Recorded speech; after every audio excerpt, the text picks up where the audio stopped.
Бабо, вече сме във ваканция, затова няма да се оттървеш толкова лесно от мен.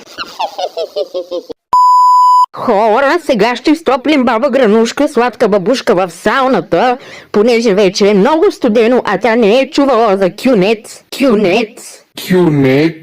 Боже, какво говоря, бе?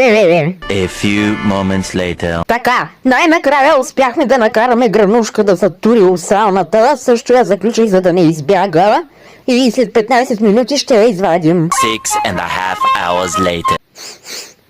Иу, какво за мирисата и гадно! Забравихме баба в сауната! Мале, Гранушке, добре ли си, ма? Къде е тая? И да, това наистина съм аз. Мая, чакай малко! Как се измъкна?